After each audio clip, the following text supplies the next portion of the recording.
everyone, Noreen here. Welcome back to my channel. I've had a few inquiries, particularly from people who have started sewing, as to what equipment they should get. And I had to kind of put my mind back a couple of years of when I started, and it is a complete minefield. And it's all very well for people to throw out jargon of you need a 1/4 inch foot, you need certain pins, you need certain scissors. But you know, you can waste a lot of money getting stuff that isn't relevant either. So what I thought I'd do today is just go through some of the things that I have found useful. You might need more bits and pieces for whatever projects you're doing, you might need less, but I just thought I would share what I have learnt as I've gone on with time. So you know what we do, we put the kettle on and we have our cup of tea, and we will go through, I will move my camera so that you will get a close-up look of what I'm doing, and we will go through the pieces that I've picked up over time. So go put the kettle on, I'll wait for you, and we'll have a little chat together. Okay, one of the first pieces of equipment you will need is a good scissors. So I have an array of scissors here that I actually use quite often, bar one. So I will go through them with you. We start off here, and this is known as a pink and shear. As you can see, it's got a saw-edged tooth. And what that's very good for is if you cut the edge of fabric, I've got a piece here, if you cut the edge of fabric, it helps fabric to stop fraying at the edge. It gives a decorative edge, and it also helps it stop to fray. So that's the pink and shears. Then I have my normal material scissors. So when I'm cutting along, my normal scissors. Don't ever use your scissors for anything else but your material. Don't use it for paper or anything, only for material, okay? Golden rule. This one I bought originally for material, and this has kind of got a shear motion. You can see it's like this.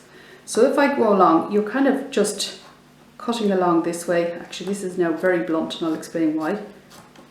So you're only really moving the top part here. So I don't know if you can get that in shot.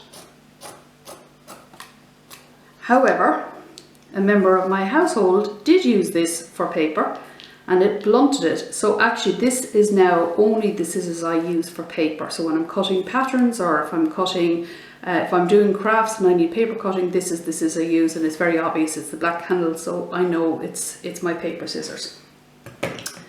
This scissors I got recently, and I found this invaluable. And you know, this could be classed as an embroidery scissors because it's got a very sharp point. I find this great for when you're getting into points that you're trying to cut. If it's threads or anything, you're trying to get very close to the fabric, I can get right in there. Whereas if you look at my normal scissors, it's a little bit thicker to get into that point. So you're not, if I was cutting, you're kind of cutting with a little bit left. Whereas this one, I'm right in at the point. So I love this scissors, and I use this an awful lot. This, I see people using this type of shears scissors quite frequently. I saw this in Aldi last week and I bought it. It's not my desired scissors or form of scissors. Some people love it, some people don't. I'm afraid I don't feel I've got a good grip on it, so it's not my cup of tea. But I saw it on sale and I picked it up and I thought I'll give it a shot, and that's what I have. So there's the scissors. If you're doing patchwork or cutting long pieces of material, I would highly recommend you get a rotary cutter, and I have two here. Okay, so there's my two rotary cutters. This makes cutting so much easier. Again, there are different makes, there are different types. I find this one great, the yellow one. This is the same make, but for some reason I don't find it cuts as well. So this is my trusted roller cutter. And I'm just going to grab a ruler here and just show you if I was cutting my piece of material, put it down and just nice and smooth along the edge, sorry, and it cuts your material. Okay, so what I would recommend is you keep your blades nice and sharp and change them frequently, especially if you're doing an awful lot of work like patchwork. To change the blade, just unscrew here, take off the little washer. They are razor sharp, so be very careful. And take your blade out. And I'll just show you, I keep my new blades in a little container like this. And when you get them new, what you will find is they're a little bit greasy. I don't know if that's coming up in the camera. They're a little bit greasy, and the reason why is because they would dry out. So when you get them new, they are a little bit greasy. So once you put them in, then just wipe off the grease. But in the meantime, when you're storing, just keep them with that grease on. And I keep them in there so that they're safe, because they are razor sharp, and I've seen people do a lot of damage with their hands by using a rotary cutter and not keeping the safety blade on. So to put it back, you just put it back on there, push down the center. Sorry, just need to get it right. There, put back on my washer and put back on the little screw. Okay, so that's the way that one is. This one is a little bit different. The back of this is you push down and back. So you push it down like that and it releases it. And then you push it back up and you clasp it in. Must admit, I prefer this one. So they are invaluable. Okay, so you need to have nice new blades in your stock and a good rotary cutter. Okay. The next thing I want to show you are pins. And my God, are there an array of pins. So I have a box of little pins here, and these ones are great because, I don't know if you can see that, they're very thin, and the needle of your sewing machine can actually go over them. And there's different types. You get ones with little flowers on the end so you can see them. So they're a great pin. Whereas if I show you my ordinary pins,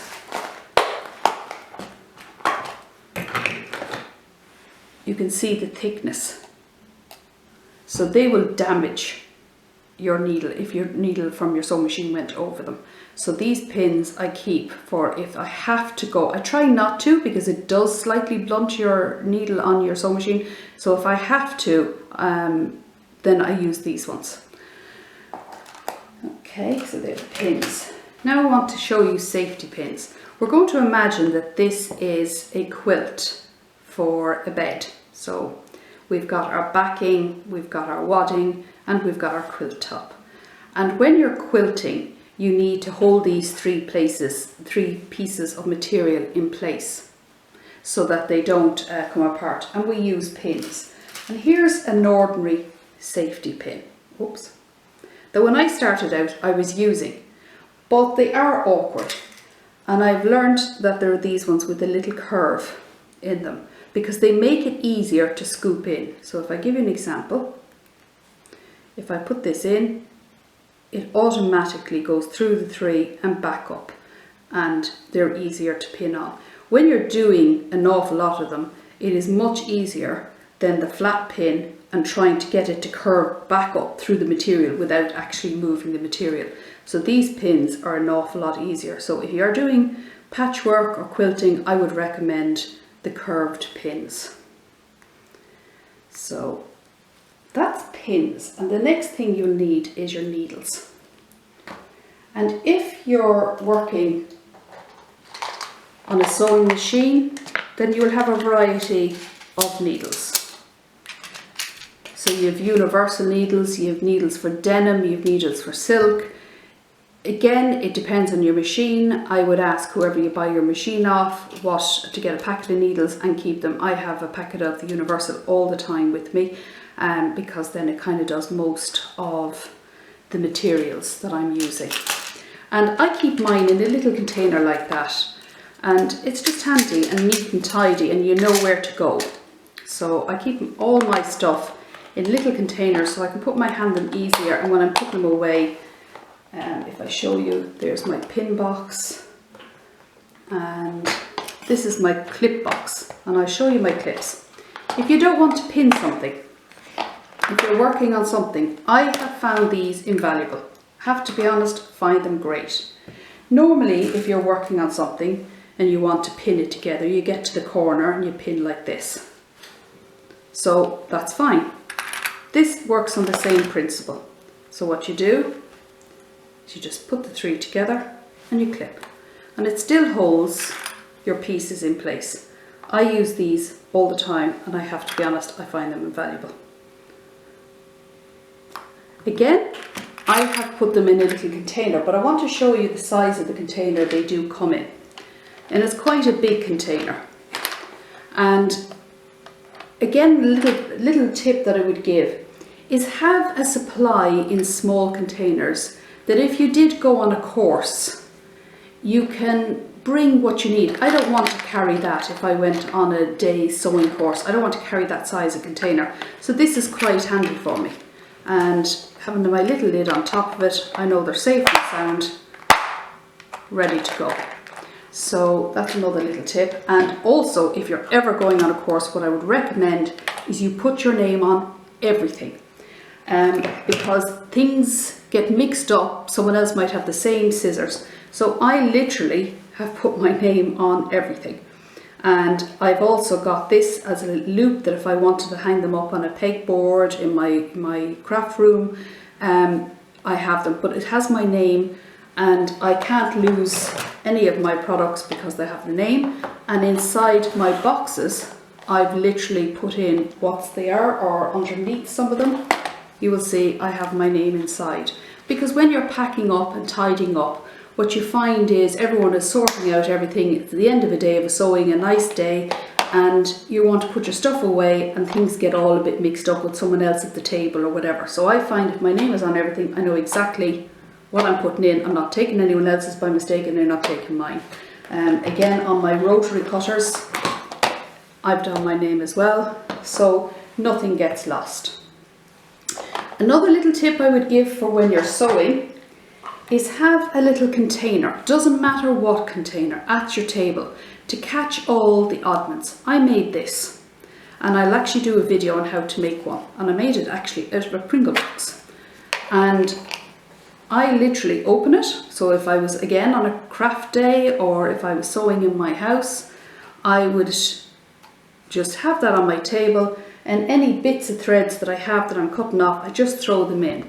If I was on a craft day, it's grand and handy, I don't have to keep going to the bin and empty it. What I do is when it's full, I just shove everything down, I literally twist it down, I put the lid on, bring it home, and when I come home I can empty it out. When I'm in my own house, I just put it there and I put all my bits in it, and at the end of the day I just pull it all out, throw it in the bin and fold it away for the next day. So, if you're hand sewing, thimbles. Get what suits you, try them on, work out, see what works. Does it fit? I bought this one. You can see this is far too loose for my finger, whereas this one is nice and snug. Like you can see, that's just going to slip off every time I try and sew. It's just going to slip off. This one won't. So a thimble is important. Recently, I purchased a little kit from Amazon, and it's how to make biased binding.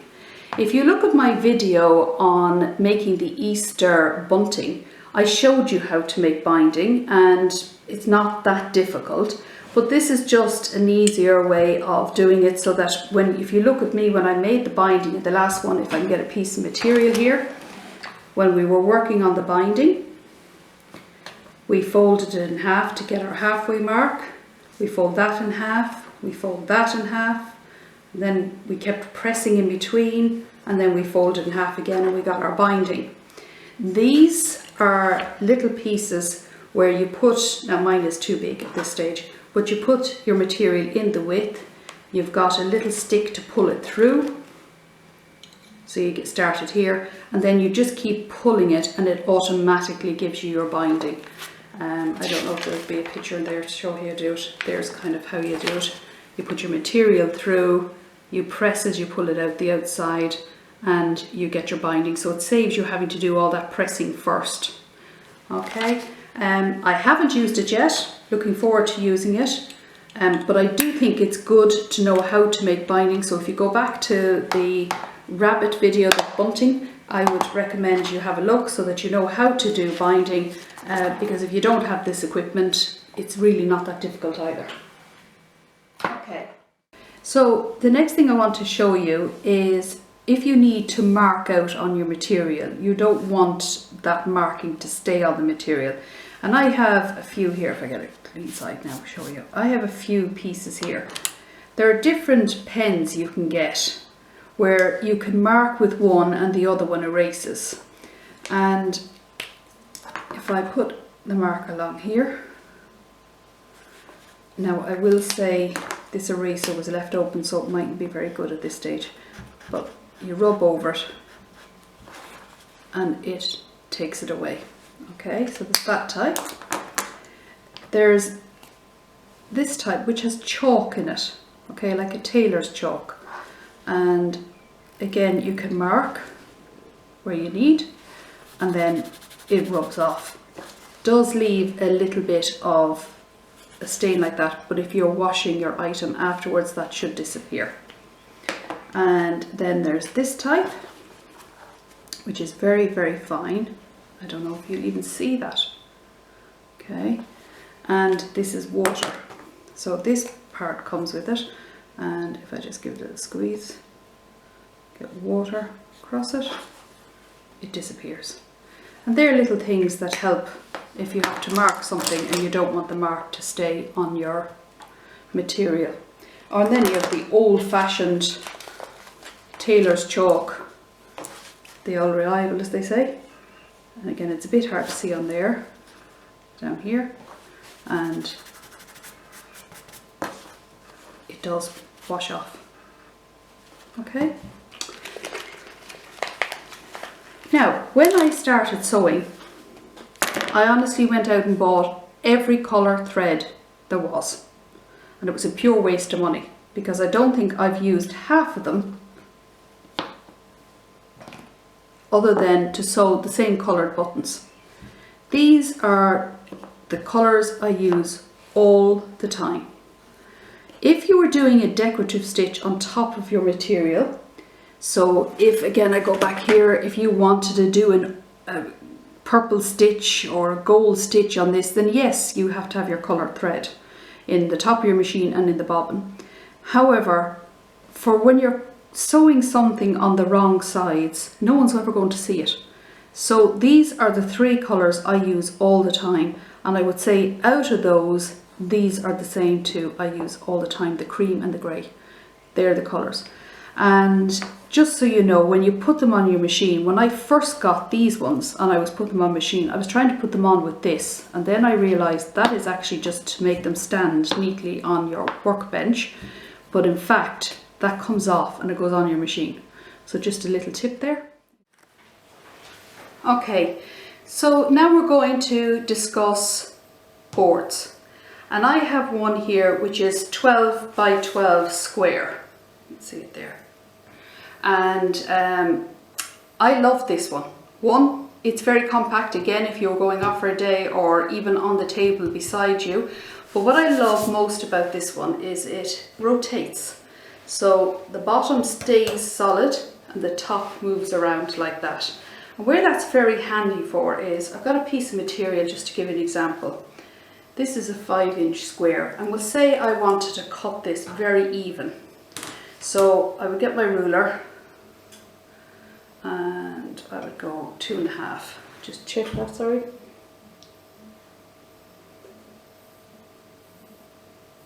Okay, so I'm at my 2.5. And I cut 2.5.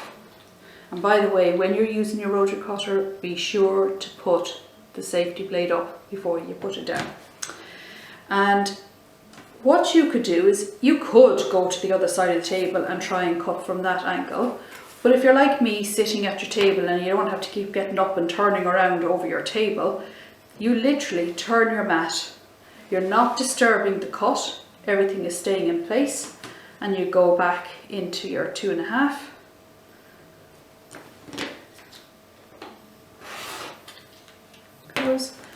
And I have 4 even squares, and I haven't messed anything up. If I was to get a piece of material here now and show you the same principle again, and I was doing my 2.5, it's a bit loose from where I had it earlier on, and I said that I wanted to turn it physically and cut the other way 2.5, instead of trying to do that and trying to match them on and make sure that they're perfect. It's just much easier to have them in the original position and just turn the mat. And that's why I love this. And it's great if you're doing your half square triangles or anything like that. The other board I have is just underneath, and I'm just going to zoom the camera out a little bit so you can have a look at that. And this is a 35 by 23. I think you can get much bigger again. I just find this a perfect size for a house. I find it's good on my table. I'm not going to damage anything else. I'm able to cut on it as I want. It's great for long pieces of material when you're trying to cut long pieces. So I think that's a big size. So what I did was, on a little table I have, so if you imagine the side of a table like this, I put literally 3 cup hooks, 2 either side, 1 in the middle, and I was able to hang. If you drill your 3 holes in, you can hang your board, and therefore it's not going to get warped if you're not leaving it permanently on the table. If you're permanently on the table, it's going to stay nice and flat.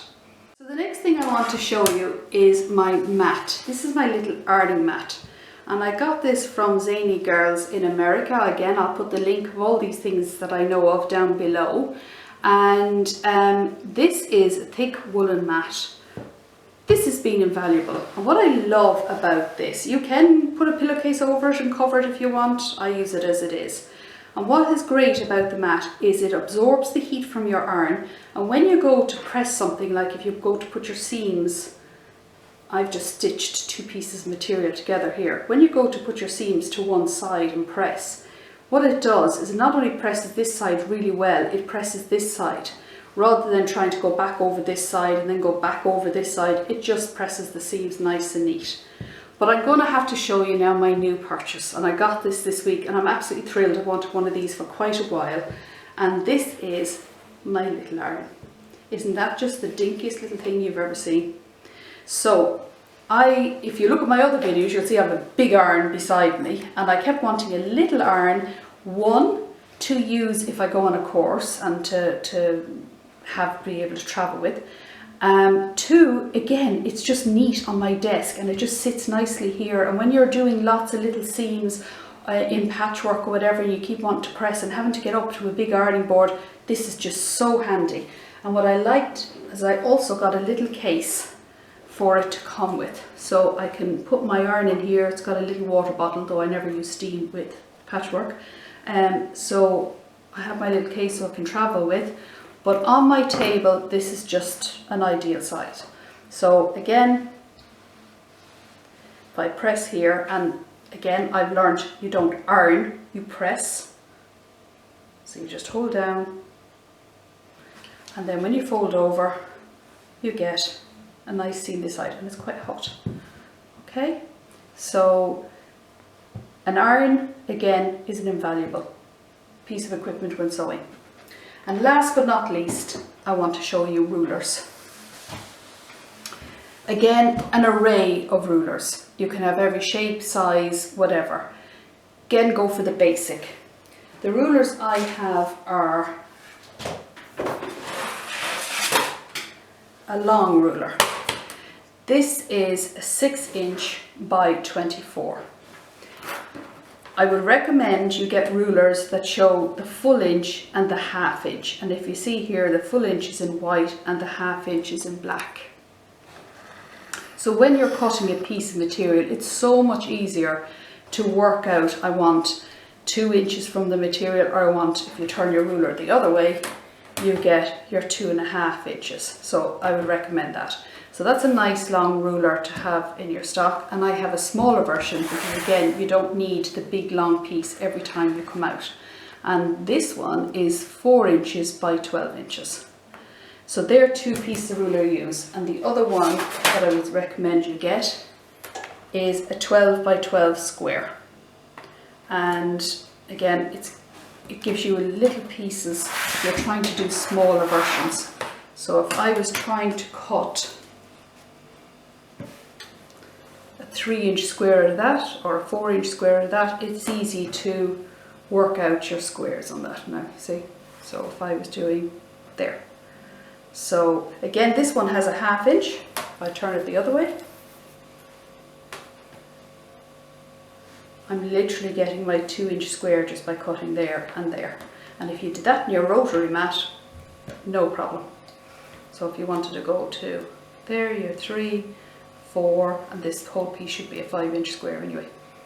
So that's my rulers. Okay, so I would just like to reiterate, I am not affiliated to any brand. I'm not promoting any brand.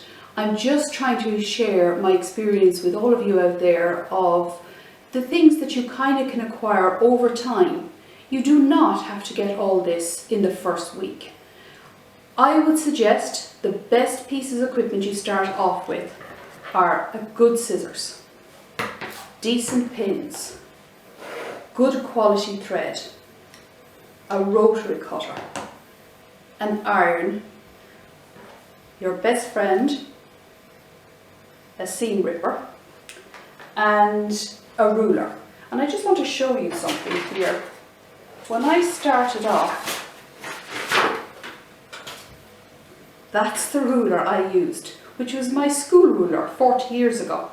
So you don't have to go out and buy everything in the first day. You accumulate it over time. But I would recommend these things, and I have one little last tip, and it might seem a silly little thing, is a good hand cream.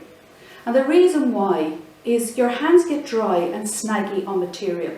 So I put a hand cream on before I start anything, and then as I set up, it is soaked in. Don't have it greasy obviously when you're handling material, but it's soaked in so my fingers aren't snagging, because doing housework, doing dishes, whatever, gardening, your hands get a little bit rough. So it might seem a silly thing, but a good hand cream never goes astray. Enjoy your sewing. Any questions you have, put them in the comments below, and I will get back to you as soon as possible. Enjoy.